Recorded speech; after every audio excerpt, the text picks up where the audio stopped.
Page 300. This is chapter 12. This is our 5th unit on Excel. We'll be looking at nonlinear regression in this unit. Take a look at the content for this chapter. Some of the content in this chapter has already been covered in our unit on using the Sharp calculator to perform regression after linearizing the data. We did this with semi-log data, with exponential functions, power functions, reciprocals. I won't cover that again here. In this chapter, we'll be looking at forecasting concentration from polynomials using LINEST and goal-seek, and also calculating the uncertainty associated with these concentration forecasts. We'll also introduce you to a tool called the solver. We'll begin with an exercise choosing the best type of regression for an unknown relationship on page 315, but we'll go directly to our Excel file to do this.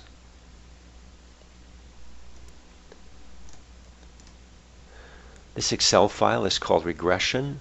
The worksheet is entitled Unknown Relationship. So here I have a data set, X and Y values, that I've gone ahead and plotted and created a scatter plot for it. Y versus X. Let's start by making some copies of this chart. Control drag as copy.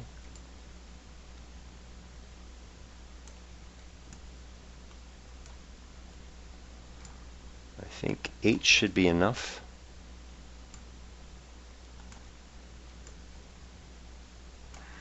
Right. All right, let's start by adding a trend line and see what's the best fit we can get to this data.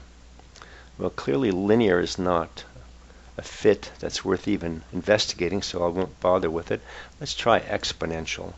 That looks like a reasonable fit. What's the r squared look like? The r squared is 0.985. That's not great. Let's keep trying. Right click on a point, add a trend line. All right, let's try a logarithmic fit. Oh, not so good. R squared is 0.5. Okay, that's terrible. How about we try something else? Let's try a power function.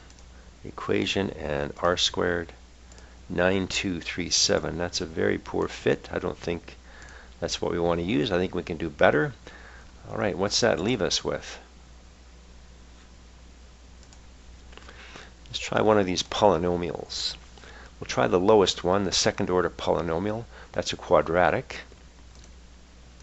Doesn't look great. 0.96 is not all that exciting as far as a fit goes. All right, let's try a third order polynomial, one level higher. Polynomial, third order, 9983. Well, that's acceptable. That's a reasonable fit. Well, if a cubic is better than a quadratic, what about a quartic? What about a fourth order polynomial? Let's try that. Polynomial, fourth order. Wow, 0.9997 r squared. So it seems that the higher the polynomial, the better fit we get. Well, where do we stop? Well, let's try a fifth order polynomial.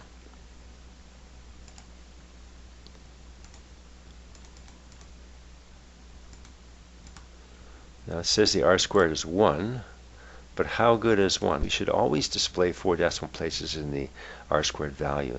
So right click on the trend line label, format the trend line label.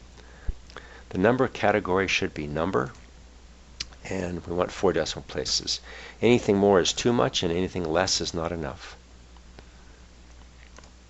It says the r squared is exactly 1.0000, which is the best yet. What about a sixth order polynomial?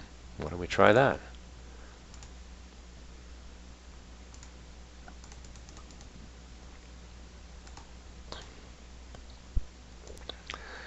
It's interesting that choosing a sixth order polynomial actually gave us a fifth order fit, but I guess it's as good as it can be. So where do we stop? Clearly, the higher the order of the polynomial, the better fit we get. Recognize that each time you increase the order of a polynomial, you add one more change of slope or one more bulge to it. So in a quadratic, we have one change of slope. In a cubic function, we have two changes of slope, or two bulges. In a fourth order polynomial, we actually have three changes in slope, and so on as we go. So you can fit a wide variety of shapes of data to higher order polynomials, but you have to be careful that you're not just fitting scatter or bad data to a higher order polynomial and just convincing yourself you have a good fit when really what you have is poor data. If you were to repeat the same analysis several times, would the replicate data move in the same direction at the same concentration each time? Or is it just bad data that's randomly varying? Now, in the lab, at work, in many cases, you would know from experience the equation of the line that the data would best fit, and then you should simply apply that regression type to your data. If, however, this were a new analysis of some sort, it may be appropriate to explore different trend lines and find the line of best fit, as we did here. As long as the data is reproducible, then it's usable. But I would caution you that whenever possible, use the lowest order polynomial to fit the data acceptably, because the higher the order of the polynomial, the harder it is to forecast the unknown concentration, and in particular, it's much more difficult, if not impossible, to calculate a standard uncertainty, a standard deviation associated with that forecasted concentration from a high order polynomial. And we'll visit this in a subsequent lesson. In the next exercise, we're going to fit second and third order polynomial data and forecast concentrations from them.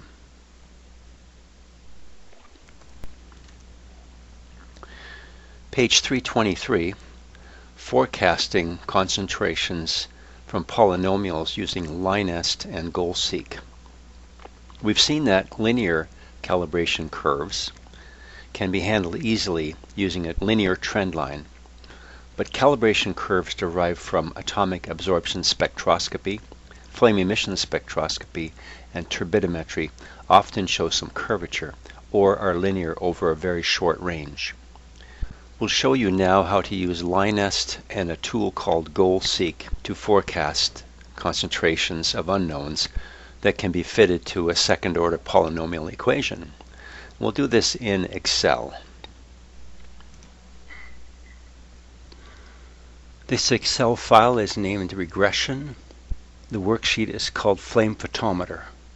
Here are the same 6 sodium ion concentrations of standard solutions and their corresponding instrument response intensity values that we looked at previously with the Sharp scientific calculator. At that time, we weren't able to forecast concentrations for our knowns or unknowns using Excel, but now we're going to do that using goal-seek. The first step would be to create a scatter plot and fit a trend line to it. So the data, x values, and the y values were plotted here.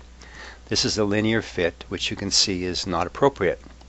Has a low r-squared, and you can see that the trend line sits above the lowest and highest calibration points, but the trend line is below the intermediate calibration points, and it certainly looks like a curved fit would be better. In fact, data from flame photometers are known to fit a quadratic relationship. And so here is the same data plotted using a quadratic trend line, and the r-squared is very good, 4 nines. To use goal-seek, we'll need to type the equation of the regression line into a cell. Certainly we don't want to manually transpose or copy these regression coefficients into a cell. That would be tedious and prone to error. We can use line-est to give us the coefficients of the quadratic if we first linearize the data, as it were. We can do that by squaring the x values, and just follow with me here, equals the x value squared, relative referencing, and you can drag that down. Those are the squares of the x values. Now we'll enter x, x squared, and y values into line-est.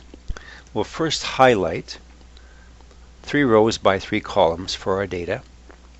choose the Insert Function tool, and we'll use LineEst. The known y's are the calibration instrument responses. Now be careful here. The known x's, you want to enter both the x's and the x squared together. The constant value will be 1, and the stats value will also be 1, so that LineEst generates all the stats. Press OK or hit Enter, and here they are. In blue I have highlighted the regression coefficients, and you can see from the trend line which coefficient corresponds to which variable. So this is C, the coefficient of x squared, this is B, the coefficient of x, and this is our constant A. To begin with, put a value in the column where the concentration will be forecasted. Use a value of x that is one of the possible values we'll be forecasting, that is between 0 and 25. Because the line is curved, there may be more than one x value that satisfies a given y value. And it can happen with goal-seek that if you start with a value that's well outside the range, you might come up with an alternate solution which is not the one we want. A nice number to start with might be 1. 1 is certainly one of the values of concentration, and it's easy to assess what's happening. So we'll enter a 1 just as a starting point, and I'll drag that all the way down. We'll use 1 as the initial concentration for all of our unknowns and samples. We want to type the regression equation into this column of cells. We'll start in G18. C will be referenced here, B here, and A here, all constants from LineEst. X will refer to the adjacent cell. Let's start with this one first, equals C, that'll be this term in J18, F4 for absolute reference, times X. X will be in cell F18, make sure that's squared. And then the second term is plus B, here's our absolute reference to B, that'll be F4, times X again, this time just F18, relative reference, plus our constant A, that's L18, F4 for absolute reference. That's the equation. That should calculate the value of y given the value of x that it's referring to. Just say enter. Now we can drag this formula down, and so as expected we get the same number in every cell because the value of x we start with is always 1. To use goal-seek, the cursor can be anywhere on the page, it doesn't matter. Let me just start here at the 25 ppm value. So we'll see quickly what's happening. On the Data tab, you want to go to What If Analysis, Goal-Seek. Now that should already be installed because we installed the Data Analysis tool group before, but let me show you, in case it's not showing, let me make sure that you do have it. So go to File, Options. It'll be Add-ins. That's File, Options, Add-ins. And then Manage Excel Add-ins, Go. And when you check off Analysis Tool Pack, then Goal-Seek will automatically be installed. You can also check off the Solver add-in because we will use it later in any case, and say OK. I already have it, so I canceled mine. So to use Goal-Seek, it doesn't matter where the cursor is. Just go to the Data tab and choose What If Analysis, Goal-Seek. Now we're asked to set a certain cell. We're setting the cell where y is to some value. Here is the value of y. This is the cell where we wrote the equation y is equal to cx squared plus bx plus a. So this is the value of y. We want to set it to some value. We're going to set it to the value of the intensity for this row, 0.233. You have to type it in. So we're going to say that y is equal to 0.233, and we're going to find the value of x that gives us that by changing the corresponding cell where x is, in this case F23, and say OK. So GoalSeek forecasts a concentration of 25.03 ppm for a known concentration of 25, which is very, very close. 0.03 parts in 25, multiply by 4, that's 0.12 parts in 100. It's only 0.1% difference. It's very good. Perhaps not surprising since we have 4 nines on the r squared. Let's try another one. Now you can't drag the formula for GoalSeek. It has to be entered the same way every time. Let's try the one above it.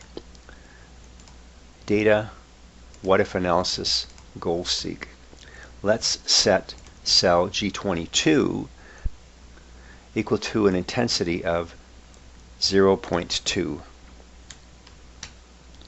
by changing the corresponding x value, F22. Say OK. Now it's forecasting 19.84 ppm on a known standard of 20. So it's 0.16 parts on 20 low, multiplied by 5. What's 16 times 5? About 70.75. So it's still less than 1% difference. It's very good. Let's do it one more time. Let's try the one above it here. Data, what if analysis, GoalSeek. Let's set cell G21 to a value of, I'm going to try 0.16 for the intensity, 0.16, by changing the corresponding x value, which is in column F, and say OK. Alright, this time it's forecasting 14.89 for a value of 15, which is a difference of 0.11 on 15. So 15 times about 6 is roughly 100. 0.11 times 6 is 0.7. It's still less than 1% difference. These look very good. Go ahead and fill in the rest of these standards and samples, and then I'll fill mine in, and we'll talk about it when we come back.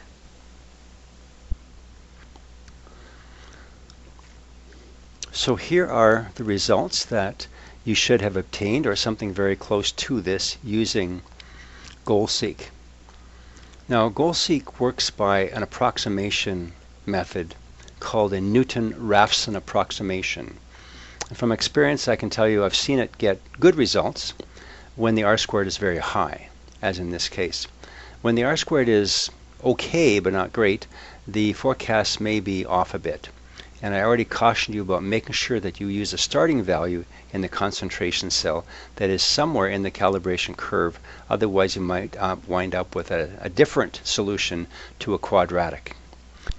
The GoalSeek is a great method when you're kind of just stuck and there's no easy way to get an exact solution to a nonlinear system. There is a way to exactly forecast an x value from a quadratic, and we'll look at that very shortly. But first I'd like us to do an exercise where we use GoalSeek to forecast from a cubic instead of just a quadratic. And that'll be on the worksheet called turbidimetry. On page 325 in the notes is a second example where we can demonstrate the use of GoalSeek to forecast concentrations from a higher order polynomial, in this case a cubic polynomial, y equals dx cubed plus cx squared plus bx plus a. This would be a bear to try and solve directly. The use of an approximation method is certainly helpful here. Now in this particular example, sulfate was being analyzed. That's soluble sulfate in water. Typically what's done is granular barium chloride is added to the solution.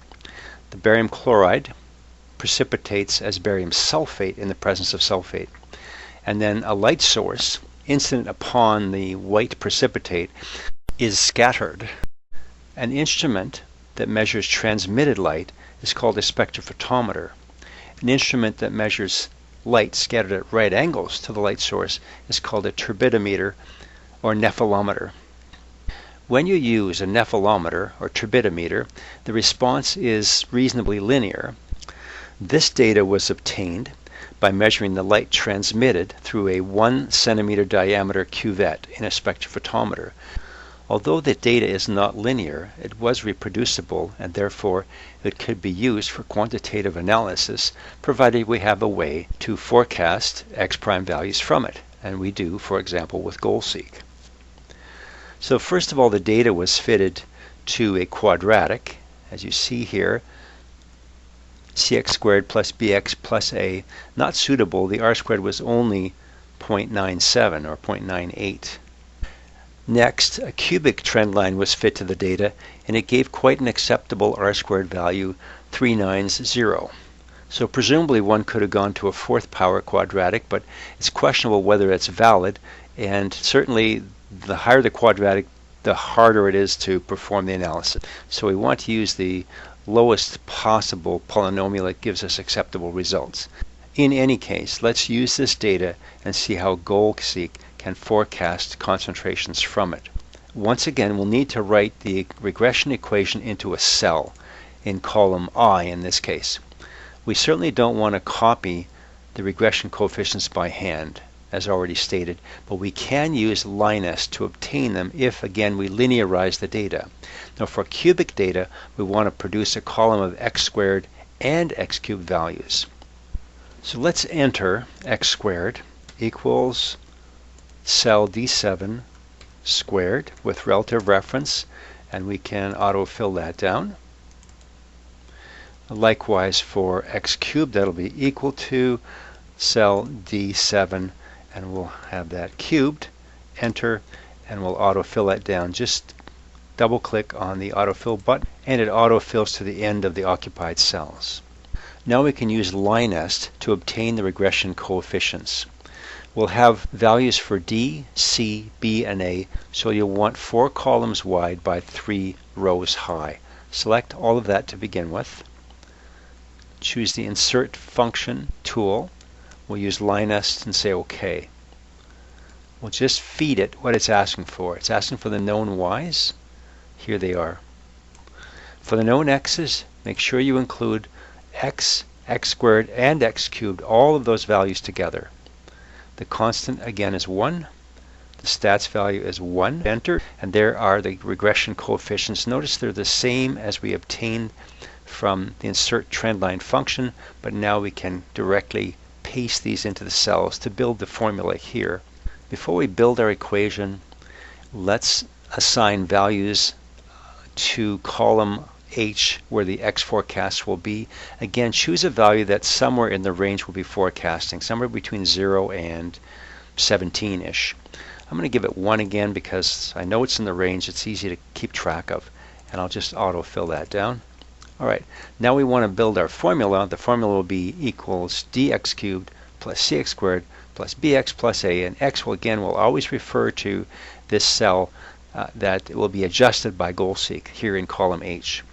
So here we have equals d f4 times our forecast value of x, that'll be cubed, plus we want c times x squared and x. There's c f4 times, here's our trial value of x, h7, and that'll be squared, plus we want b times x, so here's b f4 times x plus our value of a, and that's f4 for absolute reference. That should work. Let's see, we've got d times x cubed plus c times x squared plus b times x plus a. Let's give it a try. We can autofill that all the way down. We're ready to use GoalSeek. I'm going to start at the bottom again. It's difficult to know what's happening with the 0 value. Doesn't matter where the cursor is to start with. Choose on the Data tab, choose What If Analysis, and GoalSeek. We're going to set this cell, it's I14, it's the bottom cell here, the y value, saying y is equal to, what will y be equal to? We'll type in a value of 0.362. That's the measured intensity, 0.362. And we're going to have it change the adjacent cell where the x value is right there and say OK. Let's see how it does. The target value is 0.362, and it's found a value of 0.36. And how do we rank out? 15.84 instead of 16. That's pretty good. It's probably as good as we're going to get given the r squared is 3/9. Let's try another one. Again, the cursor can be anywhere to start. What if analysis, goal seek. I'm going to set this cell, which is now I13, to a value of, what intensity do we want? 0.335. By changing the corresponding X cell value H13 and say OK. And it's telling us that the concentration is 14.48 instead of 14. So it's not excellent, but that might be as good as our calibration curve will give us. I'm going to pause the video here. I'll fill in the rest of the values. You go ahead and do it, and then check your answers against mine, and then we'll discuss it a bit. So here are the results that you should have got, or something very close to it. Now don't expect they'll be exactly the same. It's an approximation method, and it might calculate for you slightly different, but they should be essentially the same values. How do we make out? So right here, the known value is exactly 1. This is 1.02. If we say it's 102 versus 100, then it's 2 parts in 100 high, and that's quite acceptable for an instrumental method. This is 3 parts in 200 high, which is 1.5 parts in 100, which is quite good. This is 12 parts in 400 high, which is the same as 3 parts in 100, which is okay, and so on down the list. Some of these are pretty good, and some are all right. And again, it all depends upon the r squared value. The better the r squared value, the better will be the approximation. So you can see that GoalSeek is a useful tool for forecasting a concentration value from some convoluted equation that's rather difficult to isolate, rearrange X from, or where there's no easy way to get an exact solution from it. It's a useful tool. Page 327, forecasting concentrations from a quadratic equation using the quadratic formula. The regression form or statistical form of the quadratic equation is y is equal to cx squared plus bx plus a.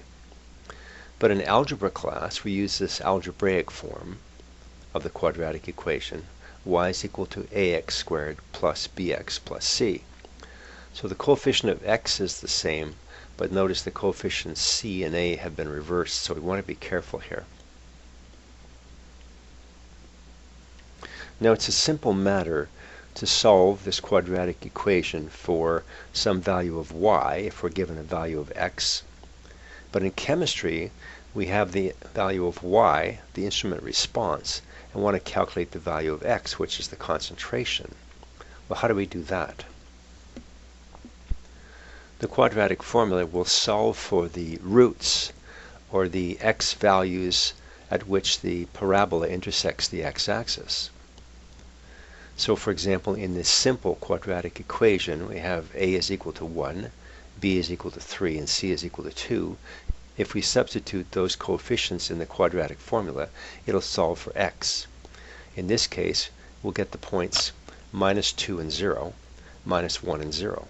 So we can solve for the roots of a quadratic equation using the quadratic formula. What if the point we're looking for is not the x-intercept? What if it's some other point, any point? Let's say, for example, what's the value of x when y is equal to 20, like here?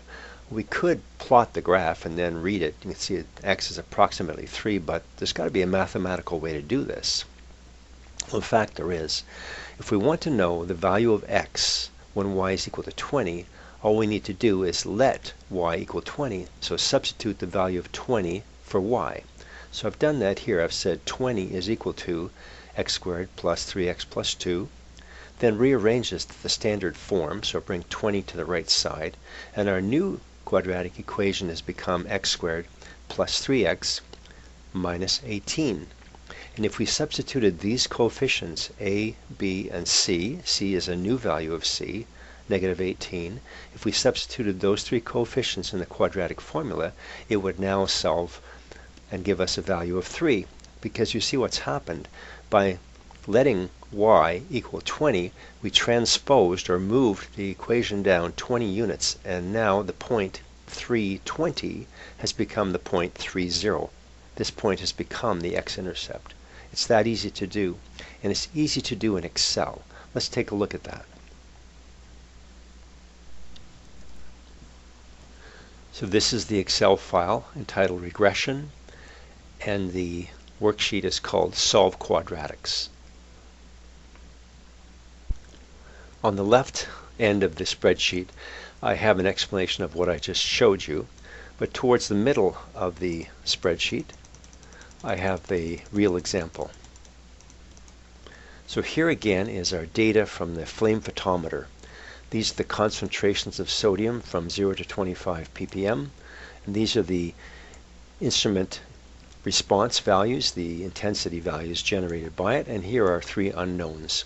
We'd like to be able to forecast the values of x, that is x prime, for all of our known intensities and for our unknowns, for our unknown samples as well. The first step, of course, would be to plot a graph, include a trend line, and see the r-squared value.